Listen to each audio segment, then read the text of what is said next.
지방직에서 나왔던 간호관리 문제 보도록 하죠. 1번. 관리자가 하는 관리과정 기능에 대한 설명으로 옳지 않은 게 뭐냐? 요건 3번이에요. 그 조직 목표 달성을 위해서 리더십 발휘하고 직원들에게 동기부여하는 과정. 요거는 우리가 관리자의 과정 기능 중에 뭐하고 관계 있을까요? 지휘하고 관계 있는 거죠.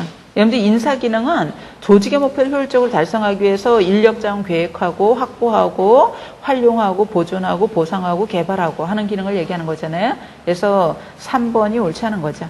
그 다음에 2번 과학적 관리론에 대해 설명으로 옳은 것이 뭔가? 요거는 1번이에요. 과학적 관리론은 작업에 대해서 과학적으로 분석함으로써 우리 생산성을 높일 수 있는 방법을 개발해야 된다는 거예요. 발견해야 된다는 거죠. 그래서 답은 1번이고요. 1번. 그 작업에 대해서 시간 동작 분석을 통해서 업무 표준화에 관심을 둔다. 이거 과학적 관리론자들이 제시한 방법이고 2번은 행정관리론에 대한 거고 3번은 뭐에 대한 거예요?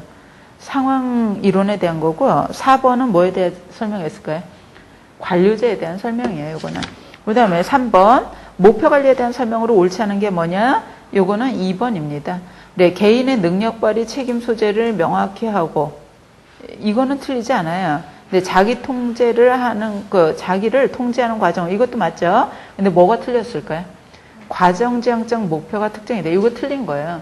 여러분들 목표 관리 같은 경우에 목표에 의해서 스스로 관리되고 목표에 의해서 결과 평가에서 피드백하려면은 뭐 중심으로 목표가 설정돼야 된대요? 결과예요, 결과. 결과 중심으로 목표가 설정되는 특징을 갖고 있다라는 거죠. 그래서 목표 관리에서는 과정은 평가된대, 안 된대? 안 돼요. 결과 목표 달성 정도만 평가하는 거거든요. 그래서 그 부분이 옳지 않은 거고. 그 다음에 4번. 간호수가에 대한 설명으로 옳지 않은 것이 뭔가? 요거는 4번입니다. 포괄수가제는 개별 환자에게 실제 투입된 자원의 양에 기초해서 수가를 산정한다. 이거 옳지 않죠? 그죠?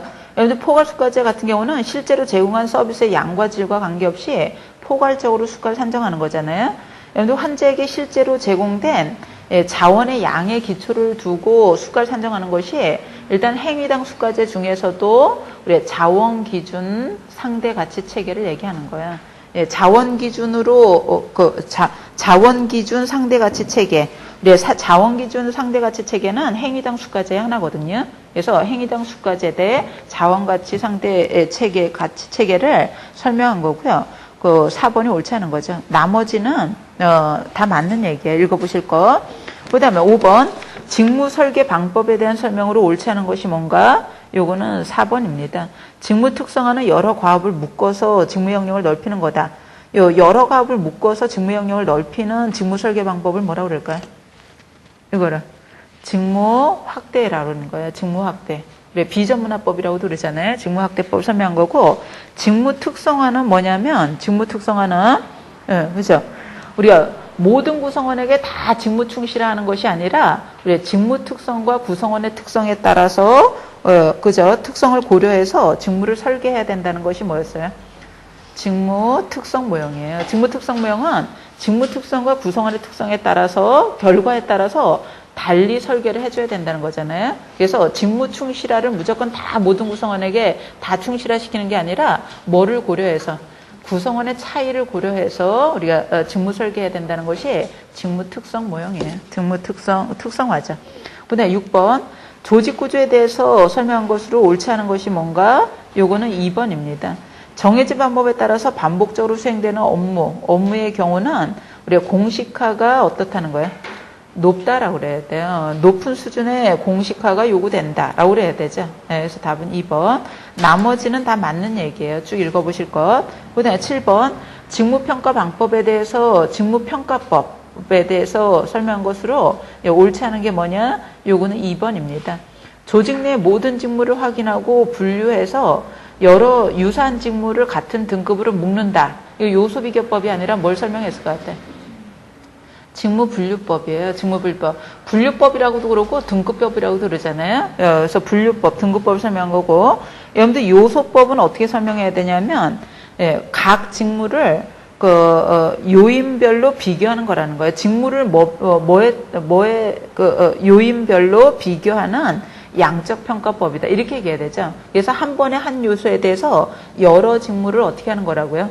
비교하는 거예요. 그래서 설명할 때는 각 직무를 요인의 요인별로 비교한다 이렇게 얘기해야 돼요. 요인을 기준으로 해서 각 직무를 비교하는 이 양적평가법이다라고 그래야 되죠.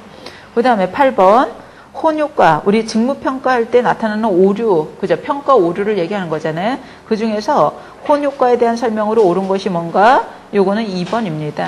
평가자가 지나치게 비평적이어서 피평가자를 실제 능력보다 더 낮게, 그죠? 평가하는 방법, 평가하는 것을 우리 혼효과라고 그러죠. 답은 2번. 여러분들 1번은 뭘 설명한 거예요? 집중화. 3번 같은 경우에는 관대화를 설명한 거예요. 그 다음에 4번은, 언제나 후한 점수 또는 언제나 나쁜 점수. 이거는 체계적인 오류를 얘기한 거죠. 체계적이라고도 그러고, 규칙적이라고도 하고, 일관적이라고도 그러고, 항상이라고도 그래요. 항상 차고. 그래서, 늘 그렇게 나타나면은 우리가 체계적인 착오를 설명한 거예요.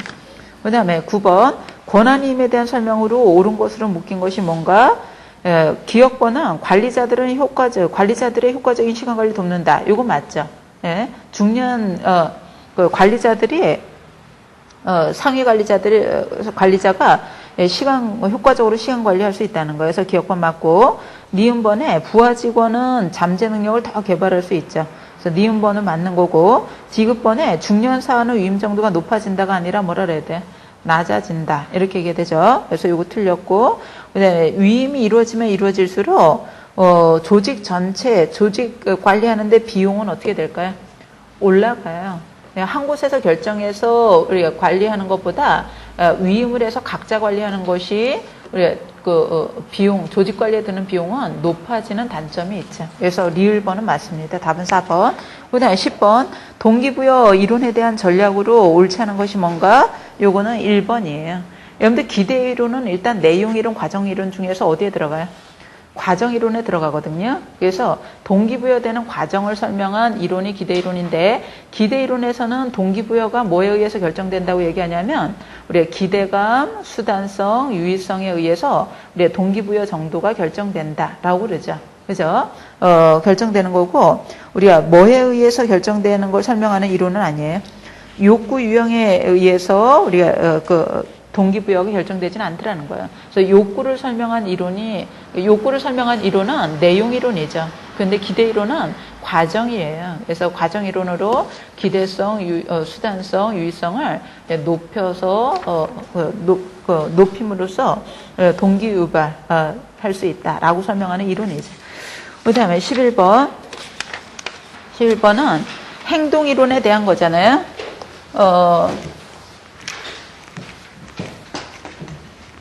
행동 이론. 행동 이론. 여러분들 요 행동 이론 심화반에서 행동 이론 중에서 이원론 이렇게 얘기한 이원론은 전제형하고 민주형으로 구분하는 것. 삼원론은 뭘 얘기하는 거래요? 삼원론은 전제형, 민주형, 자유방위명 이렇게 구분하는 거예요. 그래서 행동 이론을 요 삼원론적 관점으로 분류하자면 전제형의 지도자, 민주형의 지도자, 자유방위명 지도자 이렇게 나눕니다. 그래서 우리 심화반에서 다뤘던 요 내용이 요거 그대로 나온 거예요. 우리 그 심화반 내용 보시면은 요 내용이 그대로 들어가 있거든요. 그래서 참조해 주시되, 가하다 이렇게 맞아요. 전체형은 집단 내 강력한 통제를 가한다 이거 맞고, 근데 민주형 같은 경우에는 상위 하달, 하위 상달, 자유롭게 의사소통을 허용한다 이것도 맞는 거예요. 자유방위명은 그다음에 허용적이고 통제가 거의 없는 형태, 그죠? 를 얘기하는 거죠. 그래서 기억니은 디귿은 맞는데, 그 라번에 직의 차이를 강조한다. 요거는 우리 어떤 형태하고 관계 있을까요? 요구하고 관계 있는 거예요. 전제형. 그죠? 전제형 같은 경우는 수직적 지위를 강조하죠. 그래서 위에서 아래로 명령 지시에 의해서 업무 수행하는 지도자 유형을 얘기하는 거고요. 이 민주형 같은 경우에는 직위를 강조하는 게 아니라 함께 일하는 것을 우리가 강조하는 거예요. 팀, 이런 걸 강조하는 거죠. 그래서 답은 1번. 그 다음에 12번. 로크의 목표 설정 이론에 대한 설명으로 옳지 않은 것이 뭔가? 요거는 3번입니다. 목표 설정 이론에서는 우리 다소 어려운 목표보다 쉬운 목표가 높은 성과를 가져온다가 아니라 쉬운 목표보다는 다소 우리가 도전할 만한 범위 내에 있대 다소 어려운 수준의 목표가 우리 동기부여를 유발하기 때문에 높은 성과를 가져올 수 있더라는 거예요. 답은 3번. 그 다음에 13번. 질평가 방법 중에서 과정적 평가 항목에 속하는 게 뭐냐? 여러분들 1번은 뭐에 들어갈까요? 결과죠. 그죠? 그 다음에 2번하고 3번은 구조적이에요. 4번이 이것이 과정적 평가를 설명한 거죠. 그래서 답은 4번. 그 다음에 14번. TQM에 대한 설명으로 옳지 않은 것은 TQM에 대한 문제가 나왔을 때는 뭐에 대한 보기가 들어가는 것 같아? QA에 대한 얘기가 들어가는 거예요. 그래서 여기서는 3번이 QA 기법이고 나머지는 다 TQM이죠. 그 다음에 15번. 교육훈련 프로그램에 대한 설명으로 옳지 않은 것이 뭔가? 여기서는 2번이에요. 신규 간호사가 특정 간호 단위의 업무를 습득하는 데 목적을 둔다. 요거는 직무 오리엔테이션에 대한 거고, 유도훈련 같은 경우에는, 우리가 요거는 신입 간호사가 제일 처음에 받는 교육훈련으로, 우리가 직원으로서 유도되도록 정보를 제공하는 거죠. 구성원으로서 누구나 다 알고 있어야 되는 뭐 규칙, 규정, 절차, 이런 것들 또는 조직의 목적, 철학 이런 것들을 정보를 누구나 다 알고 있어야 되는 정보를 알리는 거에 목적을 두는 거고요. 여기서 설명한 업무를 습득하는 데 목적을 둔다. 요거는 직무 오리엔테이션에 대한 설명이에요. 그래서 답은 2번입니다. 나머지 프립셉터십, 인턴십, 멘토 제도 이거 다 잘 설명된 거예요. 꼭 읽어보시고요. 그다음에 16번 환자 분류 체계. 간호 요구에 따라서 환자를 분류하는 것을 환자 분류 체계라고 그러죠. 간호 요구 정도가 어느 정도냐에 따라서 환자를 분류한 체계. 그래서 적정 간호 인력을 산정해서 배치할 때, 그다음에 환자의 간호 요구도를 측정할 때, 또 간호 수가 산정의 기초 자료, 예산 수립의 기초 자료, 또 비용 간호 비용 분석의 기초 자료, 질 평가의 기초 자료 이런 기초 자료 쓰려고 그러는 거지. 1번하고는 거리가 있는 거예요. 그래서 분류 체계의 활용 관계없는 게 1번이죠. 네, 17번. 사전 동의의 타당성을 인정받기 위한 조건으로 옳지 않은 게 뭐냐? 요거는 3번이에요. 설득 조정 방법에 의해서 의료인의 의도와 목적에 맞게끔 충분한 정보를 제공해야 된다. 그렇지 않다는 거죠.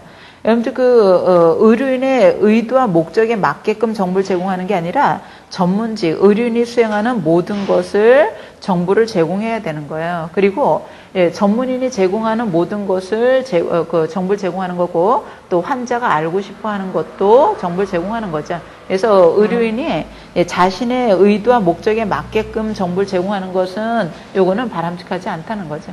답은 3번. 나머지는 꼭 읽어보세요. 그 다음에 18번.